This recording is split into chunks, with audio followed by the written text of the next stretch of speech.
अडानी पर मोदी को घेरना राहुल गांधी को पड़ेगा महंगा। संबित पात्रा ने राहुल गांधी के झूठ को किया एक्सपोज। कांग्रेस राज में अडानी के निवेश पर बीजेपी का बड़ा खुलासा। भारतीय उद्योगपति और बिजनेस टाइकून गौतम अडानी पर अमेरिका में धोखाधड़ी और रिश्वत देने के आरोप लगने के बाद अब विपक्ष, खासतौर पर कांग्रेस पार्टी के नेता राहुल गांधी ने अब इसे एक मुद्दा बना लिया है, जिसको लेकर राहुल गांधी ने एक प्रेस कॉन्फ्रेंस की, पीएम मोदी को घेरा, उन पर हमला बोला। एक बार फिर राहुल गांधी ने गौतम अडानी को पीएम मोदी का मित्र बताते हुए उन पर आरोपों की बौछार कर दी। लेकिन वहीं बीजेपी ने भी पलटवार करने में देर नहीं लगाई और बीजेपी के प्रवक्ता संबित पात्रा राहुल गांधी के इन आरोपों पर आग बबूला हो गए और कहा कि झूठे आरोप लगाना कांग्रेस पार्टी की आदत बन चुकी है। राहुल गांधी और कांग्रेस पार्टी ये भूल चुके हैं कि किस तरीके से उन्होंने चौकीदार चोर है से लेकर मौत के सौदागर और ना जाने कितने गंभीर आरोप मोदी पर लगाए, लेकिन बाद में उन्होंने माफीनामा कोर्ट में दिया, कान पकड़कर माफी मांगी। इतना ही नहीं, संबित पात्रा ने यह साफ तौर पर कहा कि अगर किसी कंपनी पर ये आरोप लगे हैं तो कंपनी अपना जवाब दाखिल करेगी। लेकिन इस तरीके से ये राजनीतिक आरोप लगाना गलत है और उन्होंने ये गुस्सा जाहिर करते हुए कहा कि राहुल गांधी इस तरीके से पीएम मोदी को बदनाम करने की कोशिश कर रहे हैं। वो कह रहे हैं कि दरअसल जर्नलिज्म भी हम कर रहे हैं, यानी पत्रकार जो काम होता है पत्रकार का वो भी हम कर रहे हैं और साथ ही जुडिशियरी का काम भी हम कर रहे हैं। इस पर भी संबित पात्रा भड़के और कहा कि मां और बेटे जमानत पर बाहर हैं और ये कहते हैं कि जुडिशियरी का काम हम कर रहे हैं। राहुल गांधी का मकसद भारत को कहीं ना कहीं अस्थिर करना है, भारत की अर्थव्यवस्था को कमजोर करना है, शेयर मार्केट को गिराना है। ये तमाम बातें संबित पात्रा ने कही और किस तरीके से उन 4 राज्यों का भी जिक्र कर दिया जिनमें कांग्रेस पार्टी की सरकार है। जो अमेरिका के जो आरोप हैं उसमें उन 4 राज्यों का नाम सामने आया है। यानी इस तरीके से कहीं ना कहीं राहुल गांधी बीजेपी को घेरने की कोशिश कर रहे थे, लेकिन यह दांव ऐसा लगता है कि राहुल गांधी पर उल्टा पड़ चुका है। ऐसा लग रहा था कि राहुल गांधी जो है वो बीजेपी या प्रधानमंत्री नरेंद्र मोदी को इस मुद्दे पर पुरजोर तरीके से घेरेंगे, लेकिन अब जिस तरीके से संबित पात्रा ने पलटवार किया है, ऐसा लगता है कि राहुल गांधी पर यह दाव उल्टा पड़ चुका है। सुनिए संबित पात्रा ने क्या कुछ कहते हुए कांग्रेस पार्टी की पोल पट्टी खोलकर रख दी। आज फिर राहुल गांधी जी ने पीसी किया है। आज फिर उन्होंने उसी प्रकार का व्यवहार दिखाया है, उसी प्रकार से अपने विषय को रखा है जैसे वो पहले रखते थे। कोई नया पीसी नहीं है, वो चंद नाम उनके पास है, चंद तरीका उनके पास है और उसी प्रकार से वो लगातार प्रेस कॉन्फ्रेंस करते हैं और मोदी जी, भारतीय जनता पार्टी के ऊपर आक्षेप लगाने का प्रयास उनका रहता है। आप याद करिए जिस प्रकार से एक सेंसेशनलाइज करने का प्रयास उनका रहता है, इस प्रकार से बोलते हैं जैसे पता नहीं पहली बार कोई सुन रहा हो, कितना बड़ा खुलासा हो रहा है।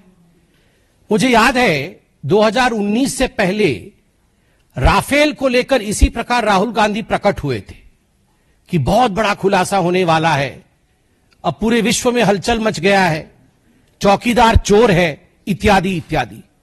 कोविड के समय में भी इसी प्रकार से प्रेस कॉन्फ्रेंस वैक्सीन को लेकर राहुल गांधी करते थे, मगर बाद में सुप्रीम कोर्ट में जाकर कान पकड़ करके माफी मांगनी पड़ती थी और माफीनामा भी लिख कर दिया है कि सॉरी मी लॉर्ड, मुझसे गलती हुई है। तो ये राहुल जी का एक तरीका है भारतवर्ष के ऊपर हमला करने का और भारत के जो स्ट्रक्चर्स भारत को बचाते हैं उसके ऊपर हमला करने का। आज जो एक मुद्दा सामने आया है, सुबह से मीडिया में हम सब देख रहे हैं, एक कंपनी को लेकर उसके ऊपर कुछ केस है, यूएस में केस चल रहा है, आक्षेप प्रति आक्षेप है।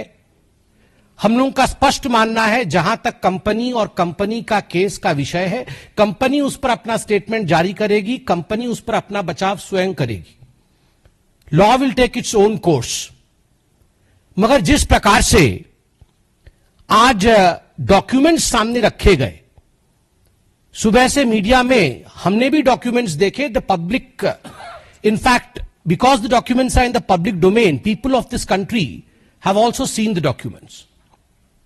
बिजली को लेकर, बिजली के सेल को लेकर, सेल परचेस को लेकर जो एग्रीमेंट है और स्टेट डिस्ट्रीब्यूशन कंपनीज एसडीसीज के साथ जो एग्रीमेंट है, उसको लेकर यह पूरा मुद्दा है।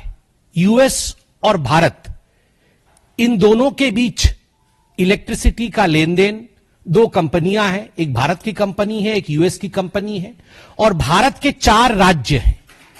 ये 4 राज्य कौन कौन से हैं, जिनका नाम यूएस के कोर्ट में भी आता है और भारतवर्ष में तमाम चैनलों ने उन 4 राज्यों के नाम को उजागर किया है।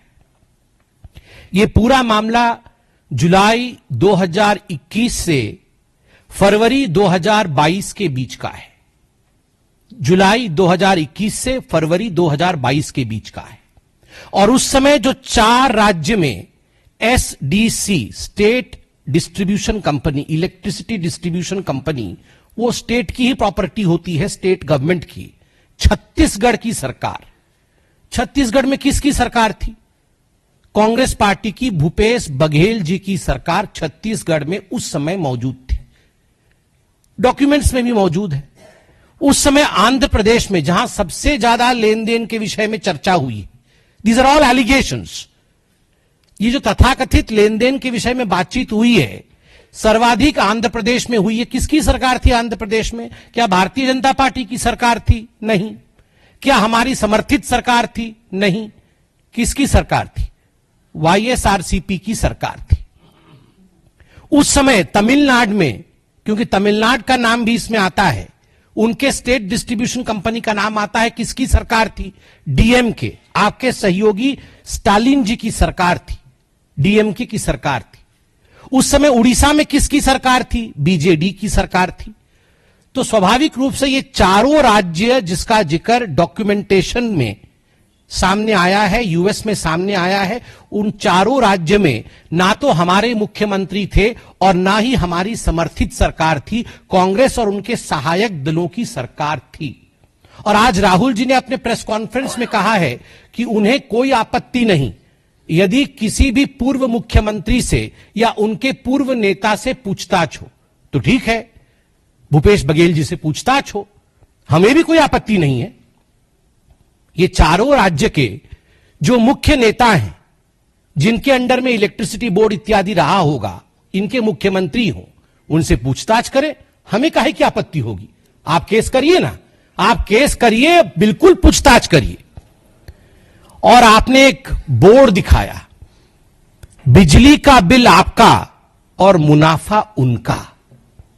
तो तमिलनाडु में बिजली का बिल भारतीय जनता पार्टी की सरकार तो नहीं दे रही थी ना, बिजली का बिल तो डीएमके की सरकार दे रही थी। ठीक उसी प्रकार छत्तीसगढ़ में जुलाई 2021 से फरवरी 2022 के बीच में बिजली का बिल मोदी जी की सरकार तो जनरेट नहीं कर रही थी, बिजली का बिल तो भूपेश बघेल जी ही जनरेट कर रहे थे। तो पैसा मोदी जी के जेब में कैसे चला गया?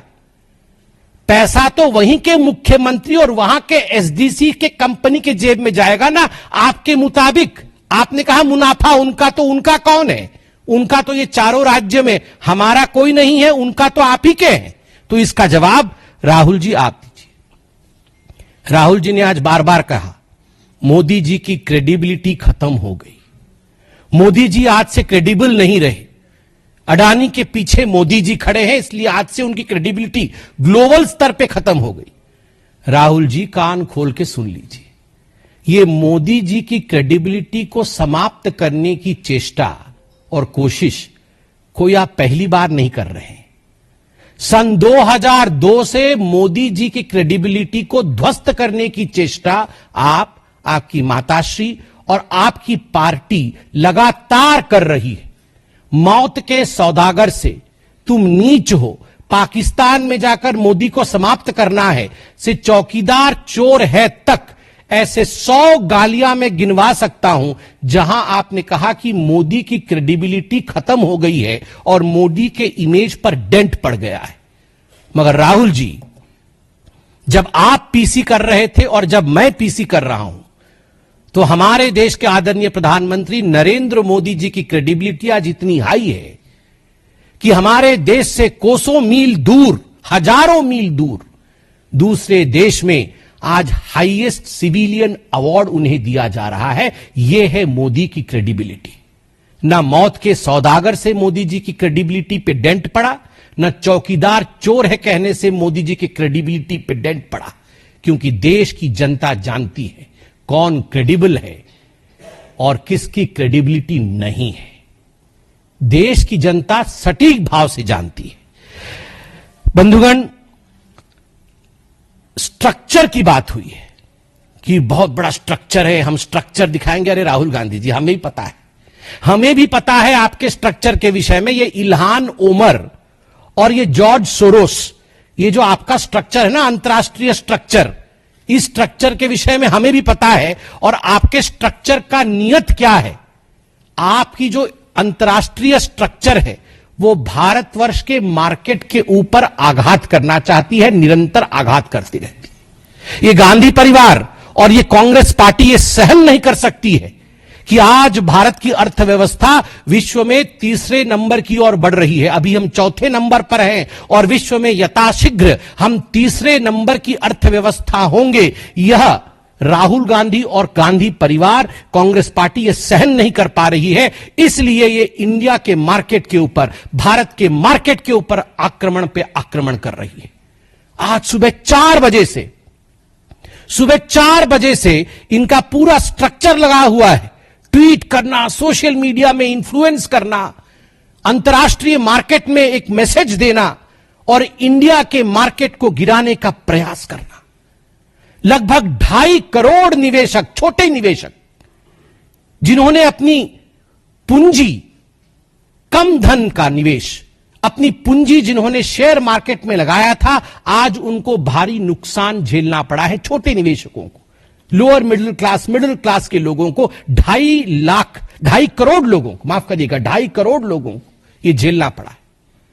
ये आप निरंतर जो भारत के मार्केट के ऊपर कई प्रकरण रहा है, इससे पहले भी आपने कई प्रकरणों के माध्यम से भारत के मार्केट के ऊपर हमला करने की कोशिश की है, ताकि मार्केट डिप करे, मार्केट गिरे और इंडिया की इकोनॉमी पर अटैक हो। और राहुल जी, आपने आज कहा कि अडानी के पीछे मोदी है, तो हमारा भी सवाल है, यदि अडानी के पीछे मोदी है तो क्या कारण है कि कांग्रेस के सरकार के समय, भूपेश बघेल जी के सरकार के समय छत्तीसगढ़ में 25,000 करोड़ रुपए का निवेश अडानी की कंपनी ने किया। क्यों लिया आपने 25,000 करोड़ रुपए का निवेश जब आपकी सरकार थी छत्तीसगढ़ में? जब राजस्थान में अशोक गहलोत जी की सरकार थी, 65,000 करोड़, 65,000 करोड़ रुपए का निवेश अडानी की कंपनी ने राजस्थान में अशोक गहलोत जी के समय उनके सरकार में किया था। क्या कारण था? कर्नाटक में जब कांग्रेस पार्टी की सरकार थी और अभी भी कांग्रेस पार्टी की सिद्धरमैया की सरकार है, अडानी की कंपनी ने 1 लाख करोड़ रुपए का निवेश करने का वादा किया था। मैं अभी रिसर्च करके आया नहीं हूं कितने का निवेश हुआ है, वह भी हम निकाल लेंगे। छत्तीसगढ़ में और बाकी राज्यों में तो हो गया है, मगर कर्नाटक में 1 लाख करोड़ का निवेश करने का वादा किया था। बंगाल में 35,000 करोड़ रुपए का निवेश है, बंगाल में आपका साठगांठ है। आंध्र प्रदेश में 60,000 करोड़ का निवेश है, तमिलनाडु में 4,500 करोड़ का निवेश है। 19 अक्टूबर 2024 को अडानी फाउंडेशन ने रेवंत रेड्डी, जो कि तेलंगाना के मुख्यमंत्री हैं, उन्हें 100 करोड़ रुपए उनके फाउंडेशन को डोनेशन दिया था कौशल विकास, स्किल अपलिफ्टमेंट के लिए। क्यों लिया था डोनेशन? एक करप्ट व्यक्ति से आपने डोनेशन क्यों लिया? आपकी सरकार ने डोनेशन क्यों लिया? निवेश भी नहीं, डोनेशन लिया 100 करोड़ का। 23 जनवरी 2024, 23 जनवरी 2024, रेवंत रेड्डी जी, जो कि तेलंगाना के मुख्यमंत्री हैं, वर्ल्ड इकोनॉमिक फोरम में वो लीड करते हैं और तेलंगाना की कांग्रेस की सरकार 12,400 करोड़ का एमओयू साइन करती है अडानी ग्रुप के कंपनियों के साथ, 12,400 करोड़ रुपए का। राहुल जी, कौन जवाब देगा? क्या आप और रेवंत रेड्डी अलग है? क्या आप और अशोक गहलोत अलग है? क्या आप और भूपेश बघेल अलग है? या इनका जवाब भी आप ही को देना पड़ेगा?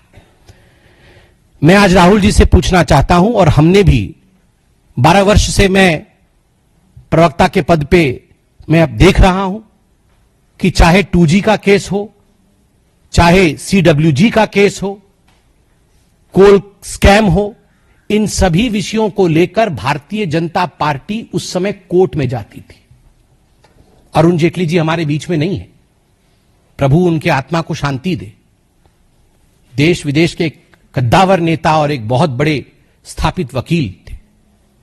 हर केस में वो लड़ते थे, केस साबित होता था, इन्वेस्टिगेशन होती थी, हम आधार को लेकर लड़ते थे। और मैं आज राहुल गांधी से पूछना चाहता हूं, जिस प्रकार हम केस करते थे, केवल प्रेस कॉन्फ्रेंस नहीं करते थे, आप केस करिए ना, आप केस करिए, कोर्ट जाइए। और मुझे आज तकलीफ हुई इस बात से, आपने अपने पीसी में, आप देश के एक सांसद हैं, छोड़ दीजिए कि आप किसी पार्टी के अध्यक्ष रह चुके हैं, मगर आप एक सांसद हैं, और आपने कहा कि इस हिंदुस्तान में, इस भारतवर्ष में हमें कांग्रेस पार्टी को कोर्ट का भी काम करना पड़ रहा है, जुडिशियरी, आपने पर्टिकुलरली जुडिशियरी शब्द का इस्तेमाल किया कि मीडिया भी अपना काम नहीं कर रही है, मीडिया का काम भी कांग्रेस कर रही है बहुत हद तक, और जुडिशियरी का काम भी कांग्रेस कर रही है। वाह, बेल पे बाहर मां बेटे और जुडिशियरी का काम कर रहे हैं।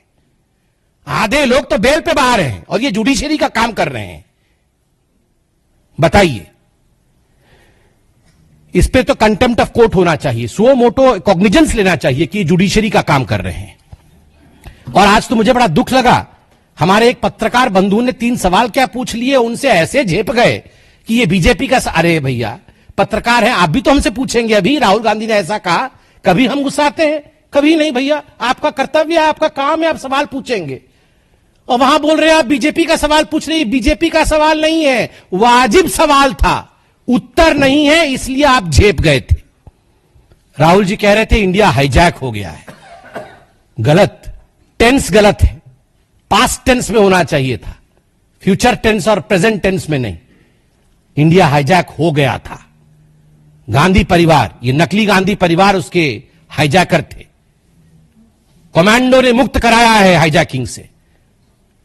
अब भारत का जो इकोनॉमिक जहाज है वह रनवे पे 2014 से रफ्तार से दौड़ करके अब 35,000 की फुट की ऊंचाई पर उड़ान भर रहा है, तीसरे नंबर की इकोनॉमिक शक्ति बनने जा रहा है। तो Rahul Gandhi, India is not hijacked, India was hijacked. Today India is soaring high as far as economy is concern. और बार बार बोलते हैं जेपीसी कर देंगे, जेपीसी बना देंगे। सरकार कहीं बनती नहीं है, कहीं सरकार बनती नहीं है तो जेपीसी बनाकर ही खुश हो जाते हैं। तो बोलते चलो जेपीसी ही बना देंगे, सरकार तो बन नहीं रही है। और जेपीसी बना दीजिएगा तो वहां क्या, कोई बोतल फोड़ रहा है, कोई हाथ तोड़ रहा है, कोई मुंह फोड़ रहा है, यही चलता है इनके जेपीसी में। लोकसभा सत्र से पहले ये इनका पुराना ड्रामा है। अब राहुल गांधी जी को देखिएगा, पहले दिन 25 तारीख को पूरा ड्रामा और नौटंकी शुरू कर देंगे। किस प्रकार से भारत की इकोनॉमी नहीं चले, किस प्रकार से भारत का पार्लियामेंट नहीं चले, किस प्रकार हर जगह केओस और अस्त व्यस्तता रहे, यही राहुल और कांग्रेस पार्टी का विशेष उनका प्रबंधन है। और अपने मुंह मियां मिट्ठू बनना राहुल गांधी बंद करे। इतना कह के मैं अपने विषय को समाप्त करता हूं।